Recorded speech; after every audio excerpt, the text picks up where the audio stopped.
Akkam jirtu kabajamtoota daawwattoota keenya har'a qophii keenya dirree bashannanaa qabannee isiniif dhiyaanneerra. Qophii keenya har'aa keessatti qophii nama bashannansiisan nama bohaarsan akkasumallee qophii afaan oromoo irraa barattu jennu qabannee isiniif dhiyaannee daandii gubbaarra deemnee namoota gaafannaa hanga qophii keenya dhumaatti nu waliin tu'aa. yuutuubii keenya sabskiraayib gochuu hin dagatinaa. Gamanumaan gara qophii keenyaatti dabarraa nu faana tura.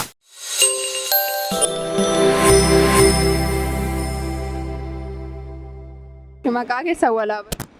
Maqaan koo Raayirraa Gaan jedhama. Maartaa Baacaa. Maqaan koo Dhibbisaa Bayyanaan jedhama. Komee Milkiyaasin jedhama. Maqaan koo Sisaayit Arreechati. Maqaan koo Dabariin jedhama.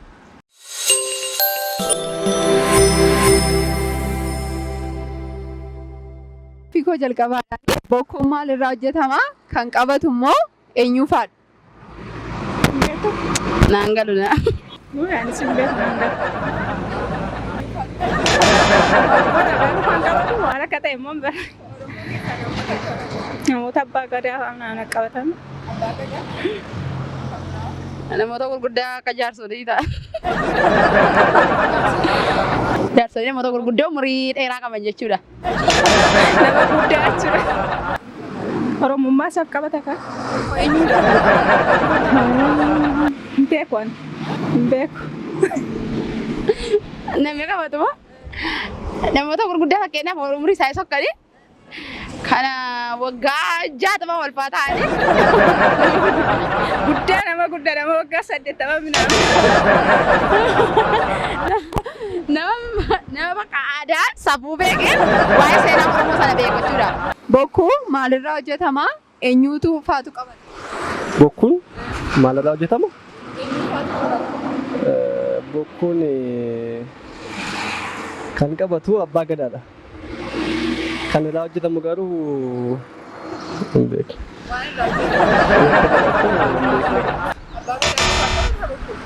Yaa abbaa gadaatu qabata. Bokkuun maalirraa hojjetama? Kan qabatu immoo eenyu faadha? Bokkuun wanta inni irraa hojjetamu hin beeku garuu kan qabatu abbaa gadaa. Abbaa gadaa kan jaarsolii gurguddoo.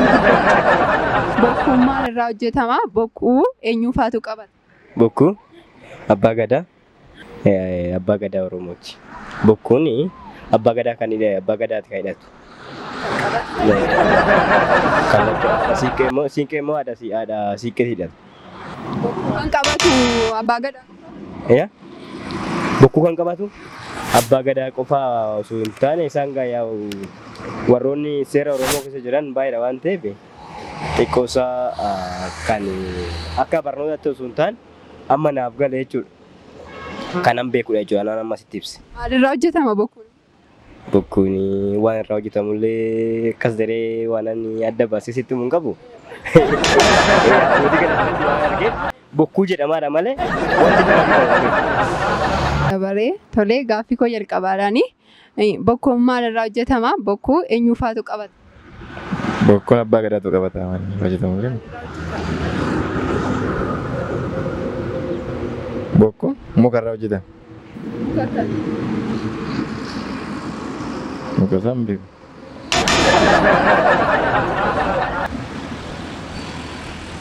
Bokkuu abbaa gadaa hundumti illee qabachuu danda'a.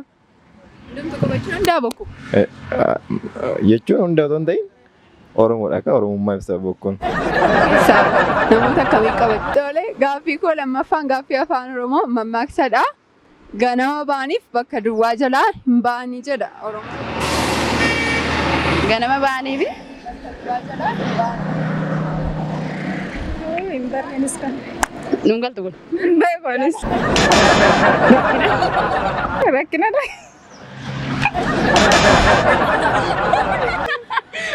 Maali ree kun naan galle na.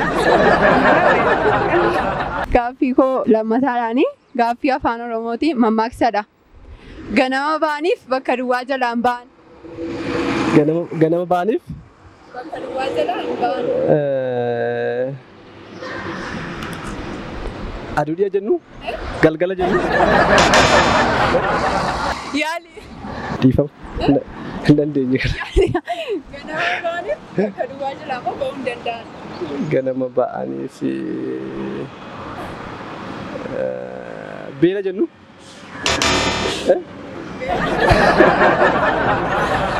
Bakka duwwaa fi dukkanatti ijaan babaasanii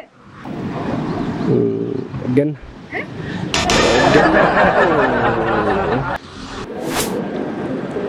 Darkaa baddeetti. Nan beekan ture galuu mala. Laaffadhee jira. ganama baaniif bakka duwwaa jalaan ba'anii jedha mammaaksadha. Mammaaksi kun Ganama baaniif naan galu kun. Naan galu. yaali Naan galu. yaaltu mammaaksadha. Ganama baaniif bakka duwwaa jalaan ba'an.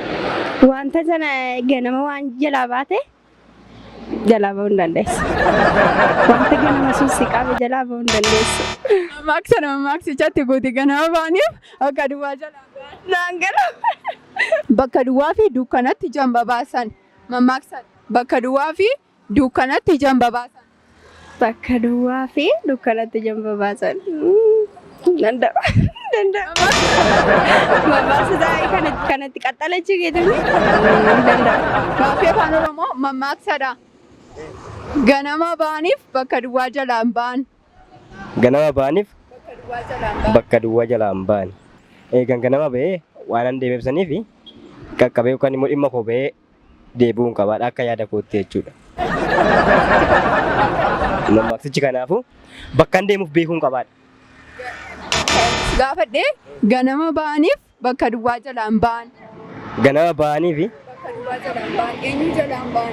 Mammaaksa kamitti bakka duwwaa eenyu jalaan ba'anii fakkeenyaaf gaa namichoon tokko yookaas immoo ganama ba'uun koo waan an ba'uuf qabaatire kanaafuu gaafan immoo dhimma koo san guute bakka duwwaa san guute jechuudha gaa. Mammaaksichi deebisaa kanuma jechuudha. Bakka duwwaa fi dukkanatti ijaan babaasan. Mammaaksadha. Bakka duwwaa fi dukkanatti ijaan babaasan. Maaliif dukkanatti ijaan babaasan? Sababni isaa waan agartuun qabduudha gaa. Dukkanichi naa dukkana ibsattu waan ijas baastu yoo ibsite waan hin agarreefu dukkanni isaa maqaa isaatiifuu dukkana waan ta'eef wanti mul'atu maaltu jira ree ijjiitti sitti bahu waan argamu qabu waan ta'eef. Osoo ifa ta'e illee irratti baasta waan ta'eef arguu dandeenye fi dukkanni dukkanaa kanuma deebisaa. Ganama ba'aniif bakka duwwaa jalaa hin ba'anii jedha. Waaqa jala. Ganama ba'aniif Waaqa jalaan ba'a. tolee.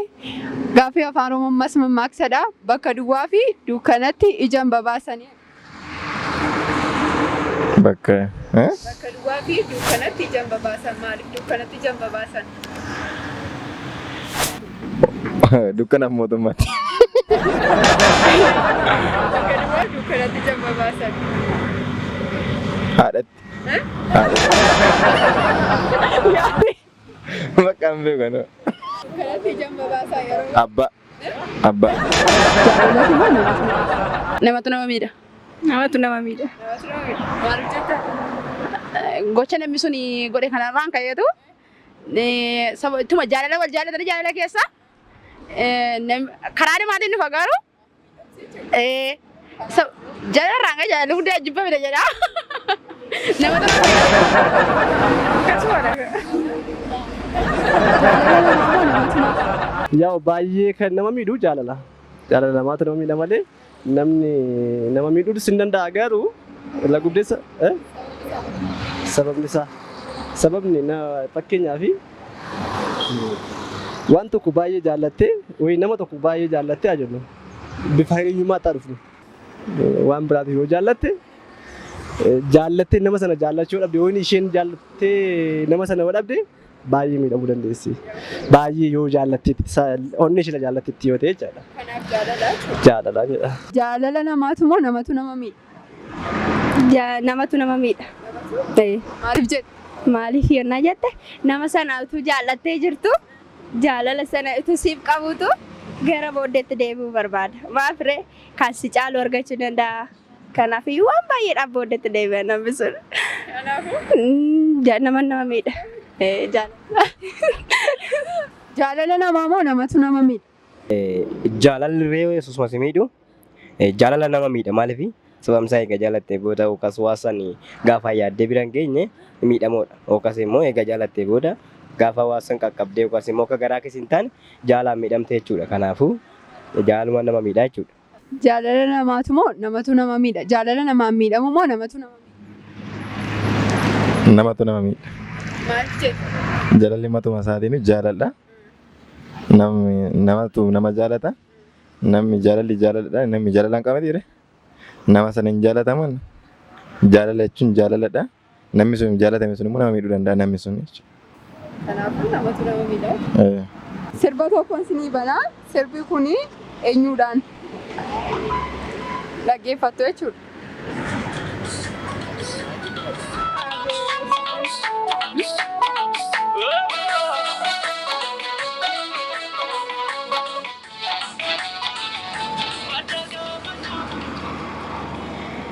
Nangalu na, beeku.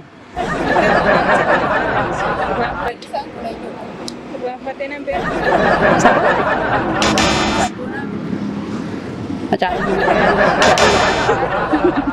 beeka kan Akka lakkoofsa Itoophiyaatti waggaan tokko ji'a meeqa qaba?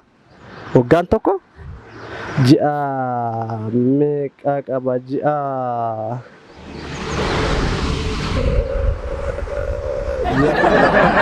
Ji'a lamaa fi sa'aatii murtaa'e.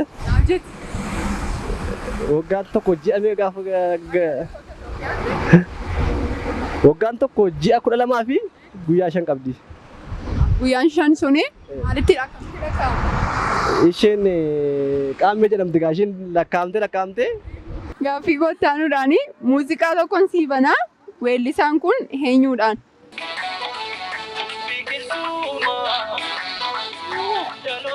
Eenyu gaafforeetti?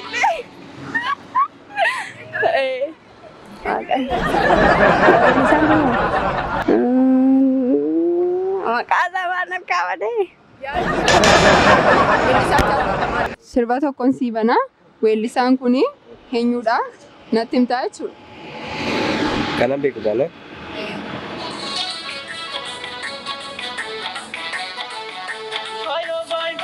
Ammatti garuu naaf hin galle duraan nan beeka ture Alii Birraati. Sirba tokkoon sii banaa. Sirbi kun weellisaan kun eenyuudha? Natti himtaa jechuudha. Hirphaa gaafuree. Gaaffii goorisa dhumaadhaani waggaan tokko ji'a meeqa qaba? waggaan tokko moo ji'a 12 qaba. 12. Sirba afaan Oromoo beektan keessaati tokko nu jedha. Laanni gibee gitu laftis bidiru nama ceesisa garaa jaallatee rafu halkaniif guyyaa nama deemsisa ansa sodaate barana qalbii kooti gibee qaban jaalladhe sannii booti. Faayidaan hojjetu tarii guddaa galatoomaa. Gaaffii ishee gaafadha. Sirbi kun weellisaan kun eenyuudhaan?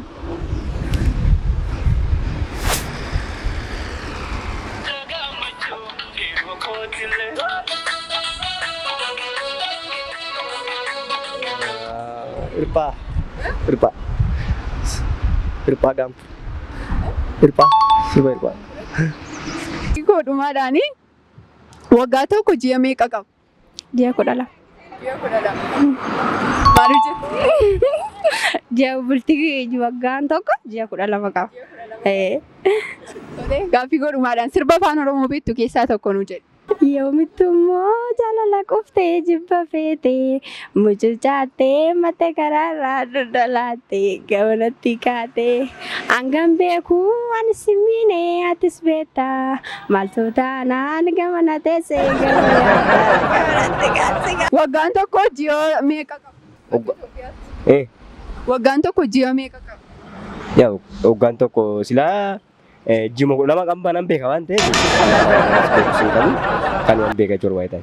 Akka Itoophiyaatti akka lakkoofsa Itoophiyaatti ji'oota meeqa qaba? Ji'oota 12. 13 qaba. Ji'oota 13 qaba. Akkamitti? Qaammee dabalatee ji'a. Qaammeen ji'atti lakkaa'ama? Kanaaf 13? Tolee.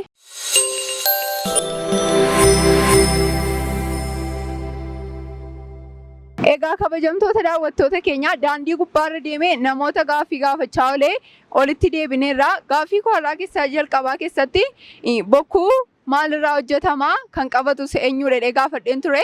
Bokkuun ejersarraa hojjetamaa kan qabatus abbaa gadaa, abbaa bokkuuf qaalluu kan qabatu jechuudha. Gaaffii koottaanu keessatti ganama ba'aniif bakka duwwaa jalaa hin ba'an jedhee gaafadheen ture. Innis ganama ba'aniif waaqa jalaa hin ba'anii kan jedhu ture. Ammas gaaffii koottaanuudhaa fi bakka duwwaaf dukkanatti ija hin babaasan kan jedhudha kanan gaafadhee ture.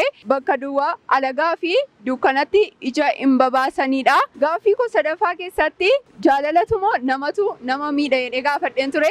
Gaaffii kana gamasumaanii mana keessan teessanii akkasii yaaltan gamasumaan dhaamsa koo dabarfadha. Gaaffii koo arfaffaa keessatti sirba weellisaa artistii cimaa gaafadheen ture. Innis Hirphaa Gaanfuree ture. Sirbichis egaa kabajamtoota daawwattoota keenya qophiin har'aaf qopheeffadhee kana fakkaata ture. Qopheessuudhaan Anabaaboo Yoseef gama ogummaa kaameraadhaan Dabalaa Tolasaa yuutuubii keenyallee sabskiraayib gochuu hin dagatinaa. Torbee qophii biraa hamma qabannee walitti deebinutti torban gaarii isiniif hawwina.